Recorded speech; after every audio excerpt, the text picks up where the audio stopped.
আসসালামু আলাইকুম এভরিওয়ান। মায়ের সংসার গল্পের 16 নম্বর পার্ট নিয়ে চলে আসলাম। তো বেশি কথা না কয়ে চলুন গল্প শুরু করা যাক।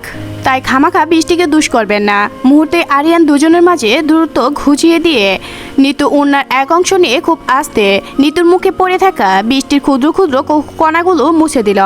অতঃপর নিতু থেকে সরে এসে বলল, সেটা আমার জন্য না, তোমার ঠিক মতো চুলগুলো মোছার জন্য লাগবে। একদিনও ঠিক মতো চুল মুছো নাই তুমি, এখনও তোমার চুল ভিজা। দেখো। নিতু প্রথমে আরিয়ানের কাছে আসার ধাতস্থ হলো, তার পরবর্তী কথাতে এক দাফ নিজের আধত্ব চুলের দিকে তাকিয়ে থমকালো। অতঃপর নিজের দোষ ডাকতে বলে, সেটা তো আপনার জন্যই না, আপনি এত রাতে আমাকে শাওয়ার নিতে বলতেন, আর না আমার চুল ভিজে থাকতো। আরিয়ান ব্রুকুসকে বলে, নিজের দোষ আমার ওপর চাপাচ্ছেও। নিতু থতমত খেয়ে বলে, একদম না, সেটা সত্যি যেটাই বলছে। ক্ষণের রাতে খাবারের জন্য আলিয়া ডাক পড়তেই আরিয়ানের কণ্ঠে বলে, ঝগড়া করার ইচ্ছে হলে পরে করিও, এখন চলো খেতে। নানা যান দেরি করা পছন্দ করেন না। কথাটা বলে আরিয়ান বেরিয়ে যায়। নিতুও বিরক্ত না করে মাথায় উন্নাটা ঠিক করে ছুটলো আরিয়ান পিছন পিছন। কিন্তু এই ফাঁকে আর নিতু বুঝলো না আরিয়ানের প্রতি থাকা সংশয়, জড়তা, অস্থিরতা যে আজ কাটিয়ে উঠেছে। ধীরে ধীরে সেও অভ্যস্ত হয়ে পড়েছে আরিয়ানের সহিত। তীব্র বর্ষণের ধারা গিয়ে থামল প্রবাহের ঠিক পূর্বে। হিম অনলে ছাড়া বনের ফুলের সিগ্ধতা, সিক্ত কাঠগোলাপের দল মার্য ফুলে সূর্যের প্রথম আলো গায়ে পরশম বোলাতে। সময় গোড়াতে টুংটাং শব্দ বেশি হলো পূর্ব দিকে অবস্থা রান্নাঘর থেকে। জ্বলে উঠল চুলা। ধীরে ধীরে জাগ্রত হলো শেখ বাড়ির সকলে। শান্ত পরিবেশ হলো গমগমে। ব্যস্ততায় নিমজ্জিত হলো সময়। দুপুরে মাহিনের বৌবাদ বলে ব্যস্ততা থেকে অবকাশ মেলতেই আরিয়ান রুমে আসে। নিতু তখন আয়নার সম্মুখে দাঁড়িয়ে নিজের শ্বাস ঠিক করতে মগ্ন। আরিয়ানের আবির্ভাব তার বোধগম্য হয়নি। আরিয়ান এক পলক সেদিকে তাকালো। দৃষ্টি গিয়ে ঠিকলো শাড়ির ফাঁকে নিষিদ্ধ এক স্থানে। দ্রুত সে দৃষ্টি সরিয়ে নিল। ব্যাগ থেকে নিজের শার্ট শুট বের করে নিল। বিছানা সেগুলো রেখে শুভ শার্টটি হাতে নিল প্রথমে। ব্যাগের চাপে শার্টটি ভাঁজ প্রায় নষ্ট হয়ে গিয়েছে। আরিয়ান বিরক্তিতে শব্দ উচ্চারণ করার মতো শব্দ করে রুম থেকে বেরিয়ে গেল। নীলুফার রুমের সামনে গিয়ে দ্রুত কণ্ঠে বলে ওঠে, মা আয়রনটা কোথায়? নীলুফা তখন চশমা ঠিক করা মাত্র বিছানায় বসেছিলেন। আরিয়ানের কণ্ঠস্বর কর্ণচুরপ হতেই তিনি চোখ তুলে তাকালেন। শান্ত কণ্ঠে বললেন, আলিয়া ভাবির রুমে থাকার কথা। মামিকে একটু বলে দিতে, আমার শার্টটা আয়রন করে দিতে হবে। আচ্ছা তুই যা, কাউকে বলে আমি তোর রুমে পাঠিয়ে দিচ্ছি। আরিয়ান ছোট্ট করে আচ্ছা বলে চলে যায়। রুমে এসে বসতেই নাহিদ হুড়ম করে আরিয়ানের রুমে ঢুকে উচ্চারিত কণ্ঠে বলে ওঠে, ভাবি ফুলের মালাটা সুবর্ণা পাঠিয়েছে তোমার জন্য, নাও। নিতু ফিরে তাকায়, মিষ্টি হেসে বলে, ধন্যবাদ ভাইয়া। নাহিদও মিষ্টি হেসে ও রজনীগন্ধার মালাটা এগিয়ে দেয় নিতুর দিকে। নিতু সেটা হাতে নিয়ে ড্রেসিং টেবিলের সামনে একপাশে রেখে দিয়ে পুনরায় নিগ্ন হলো নিজ কাজে। নাহিদ এক পলক আরিয়ানের দিকে তাকিয়ে ব্রু কুঁচকাল। সন্দেহ কণ্ঠে জিজ্ঞাসা করলো, তুই ওইভাবে মেয়েদের মতো বসে আছিস কেন? রেডি হবি না? আরিয়ান শান্ত কণ্ঠে বলে, শার্টের আয়রন নষ্ট হয়ে গিয়েছে, শার্ট আয়রন করে রেডি হয়ে যাব। নাহিদ বিছানার কাছে এসে শুভর শার্টটা হাতে নিয়ে বলল, কই নষ্ট হয়েছে? সামান্য একটু কুঁচকে গিয়েছে, তাও আবার নিচের দিক দিয়ে। এটা কেউ আবার আয়রন করা লাগে? শার্টও কুটের নিচে থাকবে তাই। ভাই দেখবো কে? আরিয়ান রাগী কণ্ঠে বলে, তোকে এত কথা বলতে কেউ বলেছে? যা এখন থেকে, এখনই যা। নাহিদ প্রতি উত্তর করার আগে আলিয়ার ছোট্ট ছেলে ফাতিম রুমে এসে আরিয়ানকে আয়রনটা দিয়ে জলদি চলে যায়। নাহিদ তা দেখে আফসোসের সুরে বলে, এত খুঁতখুঁতে স্বভাব ভালো না বুঝলি। তোর এই স্বভাবের জন্য কবে না জানি আমার কিউট ভাবি পালিয়ে যাবে। দেখ আগে বলে রাখছি, ভাবি যদি পালায় আমি তোর নাম কেস ঢুকিয়ে দিব। আরিয়ান দাঁতে দাঁত চেপে বলে, তোর ভাবিটা জানি না, তবে তুই যদি এখনই আমার সামনে থেকে দূর না হোস তাহলে। আরিয়ানের কথা শেষ হওয়ার পূর্বে নাহিদ বলে ওঠে, রাগিস কেন ভাই? মজা করছিলাম তো। তোকে মজা করতে বলেছি কেউ? টিচারদের একই সমস্যা, কথায় কথায় সিরিয়াস হয়ে যায়। তোকে টিচার হতে কে বলেছে? চতুর্থ শ্রেণীর কর্মকর্তা হতে পারতি না?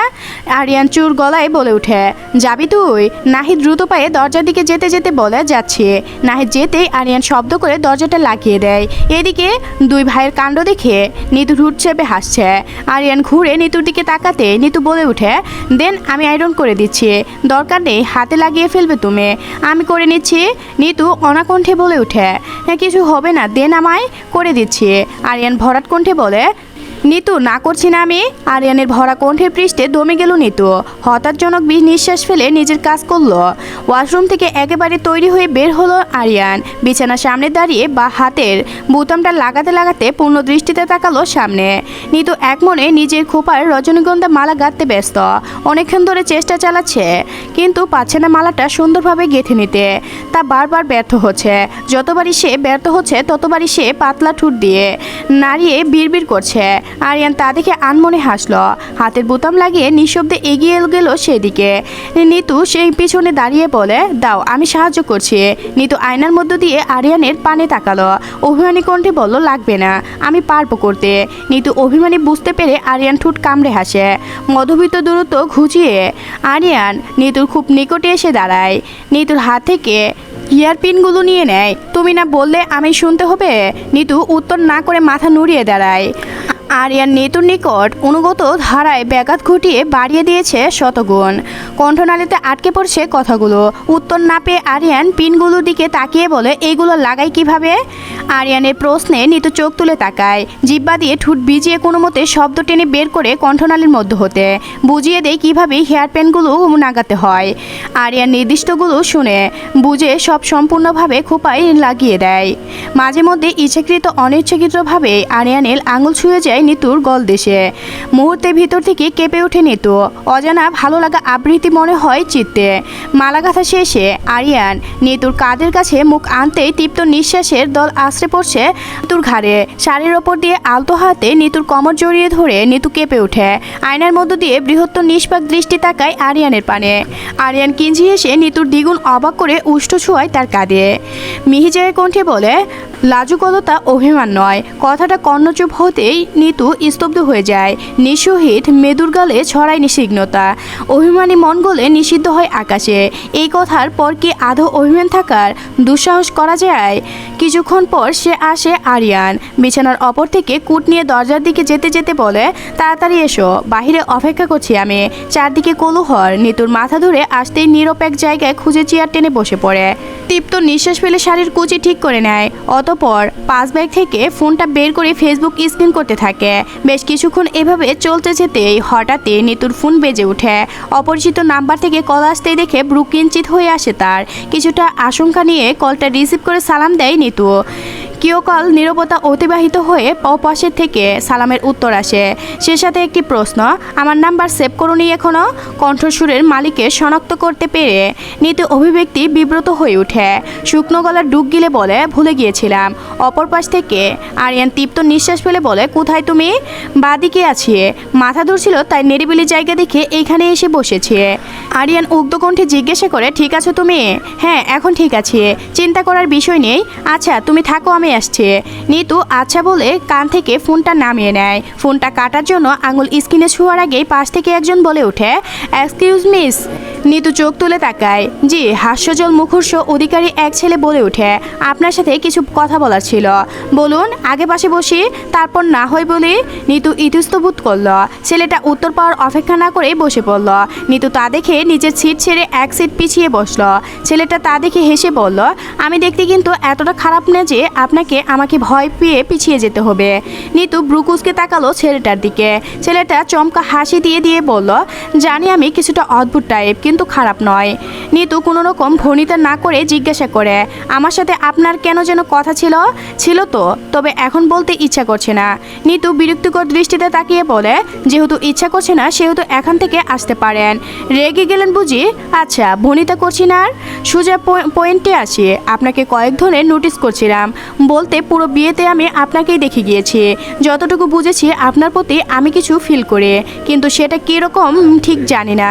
আজকের পর আপনার সাথে আমার দেখা হওয়ার সুযোগ তেমন নেই, তাই আপনাকে একা দেখে ভাবলাম মনের কথাগুলো বলে দেই।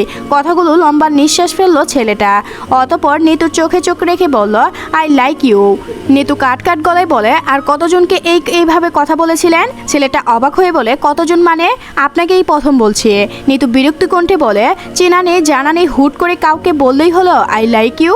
আর মেয়েরাও বুঝি নাচতে নাচতে আপনাকে হ্যাঁ বলে দিবে? এত সস্তা মনে হয় মেয়েদের? ছেলেটা থত মেরে কণ্ঠে বলে, তা না, আপনি ভুল বুঝেন নেই। আমি যেটা বোঝাতে চাচ্ছি, আচ্ছা আপনার সমস্যা এটাই তো, আমরা অপরিচিত। ওকে, আমি পরিচয় বলছি আগে। আমি কনের খালাতো ভাইয়ের বন্ধু আদিত্য, অনার্স 2য় বর্ষে পড়ি। এবার আপনার পরিচয় বলুন।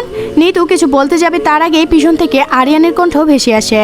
তার পরিচয়, সে আমার একমাত্র বউ এবং বরের বড় ভাবি।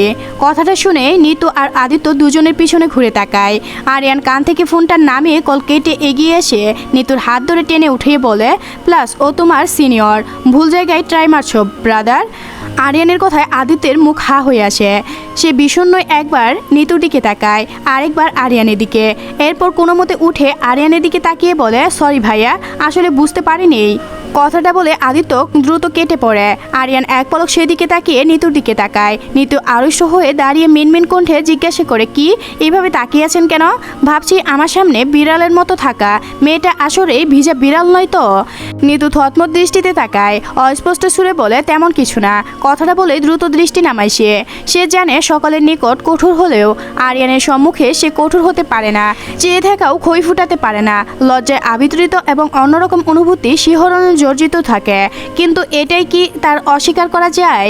আরিয়ান বলে, তা না হয় বুঝলাম, কিন্তু আমি এখন সেটা নিয়ে ভাবছি না, ভাবছি তোমার নতুন পরিচয়ের কথা। আরিয়ান মুচকি হেসে নিতুর নিকট কিছুটা ঝুঁকে ফিসফিসিয়ে বলে, তোমার আরেকটা পরিচয় হচ্ছে তুমি আমার না হওয়া বাচ্চার মা। কথাটা কর্ণব হতে নিতুর কান গরম হয়ে আসে। সে দ্রুত আরিয়ানের কাছ থেকে দূরে সরে দাঁড়িয়ে কট রাগ দেখিয়ে বলে, আপনাকে আমি ভালো জানতাম। আরিয়ান হেসে বলে, তো এখন খারাপ জেনে নাও। নিতু আনমনে আরিয়ানকে বকাঝকা করে চলে যেতে নিলেই আরিয়ান পিছন থেকে নিতুর হাত ধরে বলে, আমার সাথে সাথেই থাকবে এখন, আসো।